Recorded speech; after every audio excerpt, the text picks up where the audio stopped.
And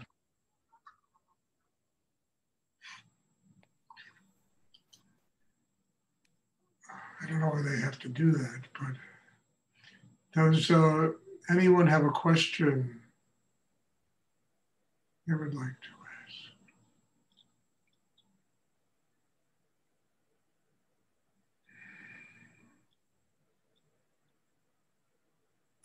Hi, Stuart. It's Paula.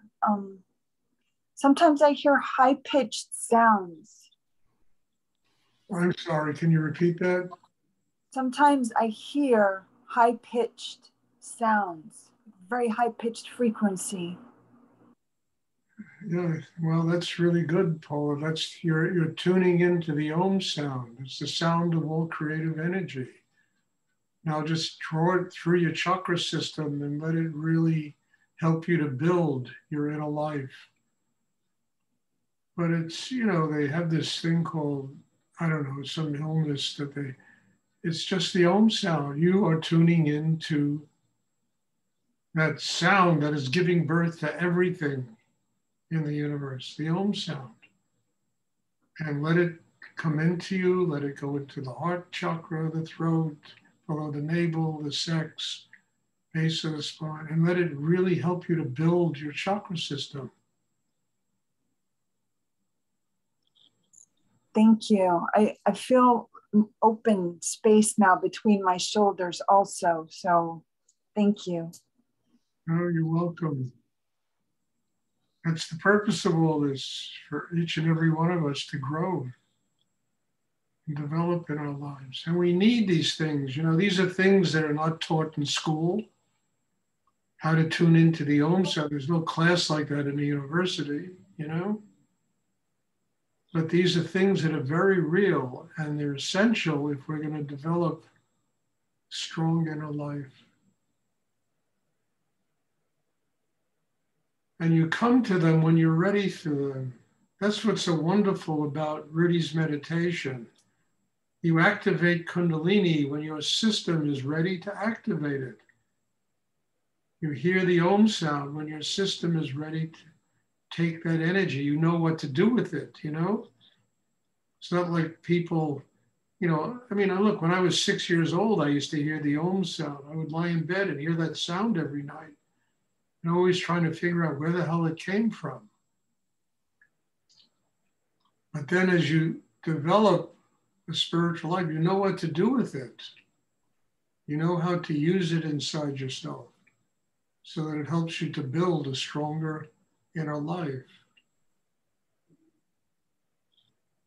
Does anyone else have a question they would like to ask? I have a question, Stuart, about, it's Wendy, drawing in energy. Could you just talk more about like what that means or how that is, drawing in the energy to the third chakra? Energy is food, you know. You know, and if you're hungry inside, you take in the Shakti, you take in the energy. And it goes through the chakra system and it nurtures you. I mean, you know, when I first started studying with Rudy, excuse me, he would always talk about how malnourished spiritually the world is. And I really didn't quite understand that, you know, I didn't. But then as I evolved in his work, I began to see how true it is, how hungry people are. And instead of going to God, instead of opening to a higher force in the universe to receive that energy, you know, going to the fountainhead of energy, people literally take it from each other. And you have like kind of a cannibalism that goes on, people eating each other alive because they're so hungry for energy. And mostly they're not even conscious that they're doing this. You know, so we need to have intake.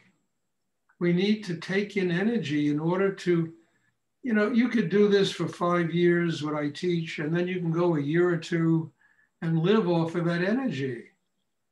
but then it's going to drain away if you stop doing inner work, whether it's this or something else. Or you have to do something to sustain that flow of energy, which is so essential if we are going to live our lives in a conscious way. So it's eating, basically. I mean, Rudy called his book Spiritual Cannibalism, cannibalizing the universe, opening to receive the energy that the universe has to offer us. And using that energy, as I say all the time, to develop a chakra system that is strong enough to ultimately activate Kundalini and find one's, pathway to God. But we need energy. Look, a car needs oil, gasoline and oil. It needs energy. If you want to turn an air conditioner on, you got to plug it into the wall. It needs energy. Refrigerators, everything needs energy. And the one source of energy that most people don't go to, is that fountainhead of energy, which is spirit. So they take it from each other. They eat each other alive. It's really a scary proposition, how people live. But, what do we get? I mean, you can thoroughly understand it because we need energy to.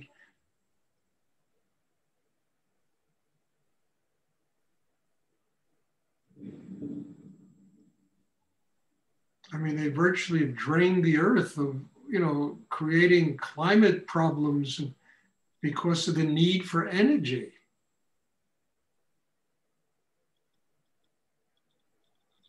Instead of going, I mean, you can't fuel a car with, spiritual energy, but you can fuel a car with other sources of energy other than draining the planet dry, and creating all these climate problems.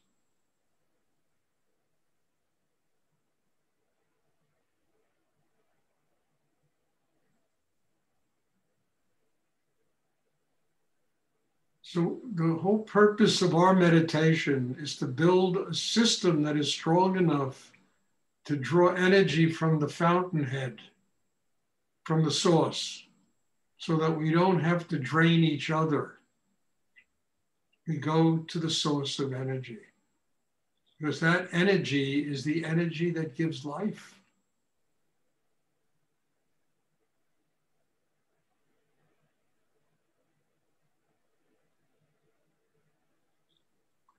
Does anyone else have a question they'd like to ask? Yes, Stuart. Shikor. Yes, Shikor. Can we just stay in the hara and actually draw energy just from there without having to reach out? Look, for the 8 billionth time, you're in the hara. You bring your attention in the hara because you need balance. You need grounding. Getting grounded enables you to open the entire chakra system, which will draw energy. So please don't misconstrue, the uses of the hara. It has a singular purpose, and that is to give a human being rootedness, foundation, strength inside. That strength enables the rest of the chakra system to open. And when the chakra system opens, we can draw that energy from the cosmos.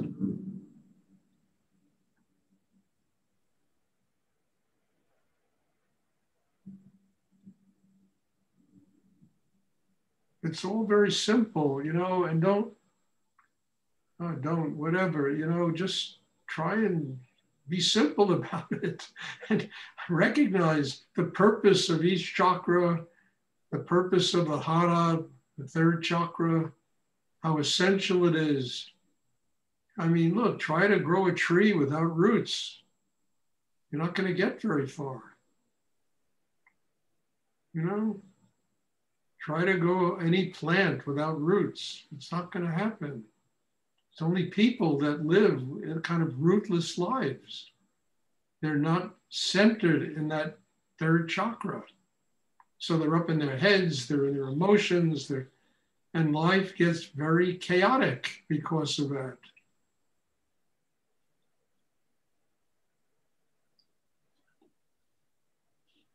And it's essential that we tap that energy source, which is infinite. But that energy is really powerful. And if you're not focused in the area of foundation, grounding, that energy of God's spirit, it'll burn you right up. You know, we need to have that grounding inside to be able to deal with it. I mean, I've said it 1,000 times. It's like in the Bhagavad Gita when Krishna reveals himself to Arjuna. It's as if the light of 1,000 suns suddenly appeared in the sky. You know, it's extremely powerful energy. So you need meditation of one sort or another to build a system that is strong enough to receive the energy of God.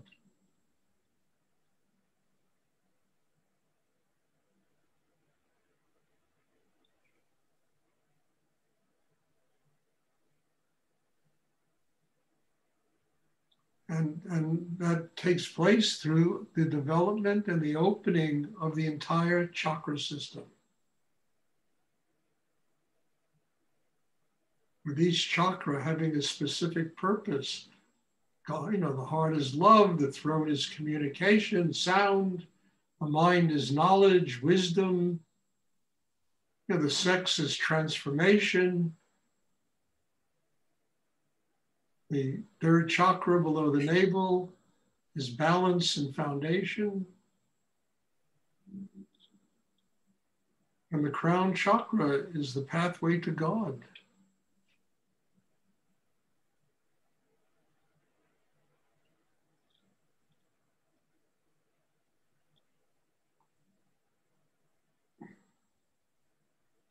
Does anyone else have a question they would like to ask? Stuart, so I have a question. You were talking about how people take energy from each other. And so we have this phrase, energy vampires. And it's a person at work or a family member that looks to pick a fight with you. How do we protect ourselves from that? It's usually very sudden. Very simple. Don't fight with them. Be strong enough to say, no, I don't need this. Walk away. Why should you let one of your family members be a vampire, consume you? Walk away. Say, no, sorry. You know, I don't need this.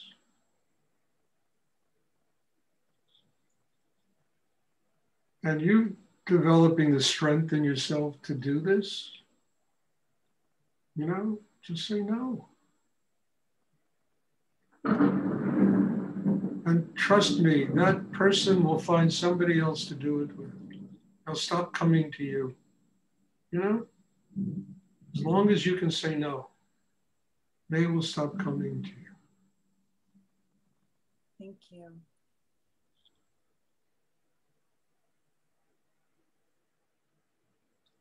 Does anyone else have a question they would like to I just wanted to clarify something you mentioned at the beginning before meditation. You said there was a lecture that we could go and see. Was it? Yeah, Angela, all these talks they record them.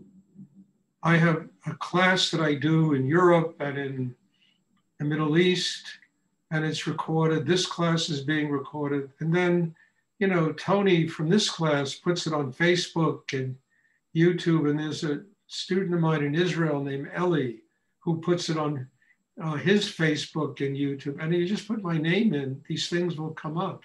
And I think literally there's something in the neighborhood of 150 talks that are on, you know, Facebook and YouTube that you can go to and listen. All these talks are there, which is kind of a miracle, you know? I mean, it's extraordinary. You should put them in a book, publish. It's an extraordinary thing, but you can go there and every one of the talks I give, unless I get into personal things about my life, and which I tell them not to put there, but a talk like this one today will be there.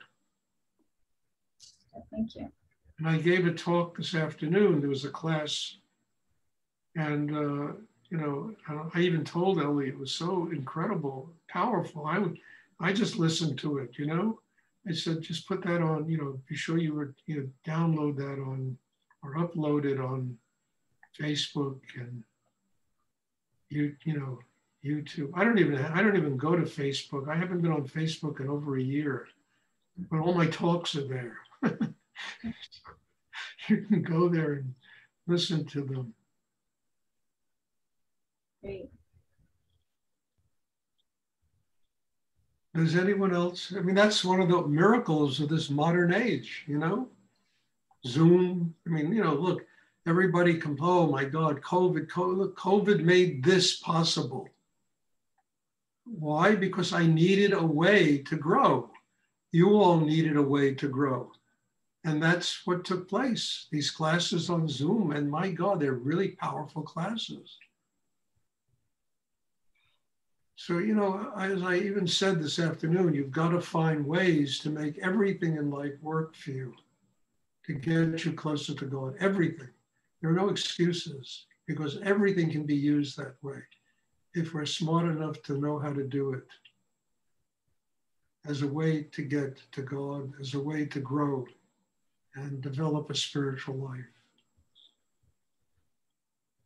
Even all the, you know, most stuff, I went off Facebook because I couldn't stand the nonsense anymore that was there. But then there's 150 talks, and maybe some people consider it to be nonsense. I don't know. But a lot of people get in touch with me and say that it really helps them a lot, those talks.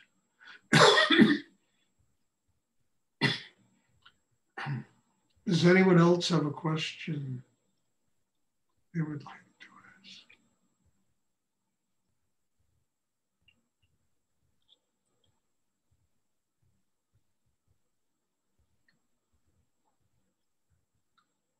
You know, Bob, maybe you should connect those talks to my website, you know, that people can go even through my website and tune in. I don't know if that can be done, probably, you know.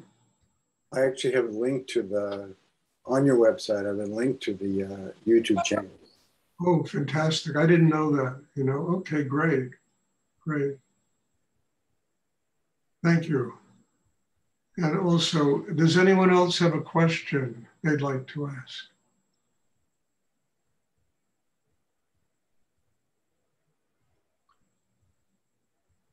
Okay, well, once again, God bless you all and thank you. And with all humility, I so appreciate people being here and doing the inner work and, you know, really using this very difficult time we have to grow spiritually. So thanks, and God bless you all. There'll be a class again on Sunday. Next Monday, I won't have a class because I have this doctor's appointment that I do once a month. So I won't be able to have a class. But there will be one on Sunday, and there'll be another one then also on Wednesday next week. So thank you. God bless you all, and hopefully I'll see everyone on Sunday. Thank you very much, Stuart. You're welcome. Thank you. Thank you, Stuart. Hey, good night. Good night.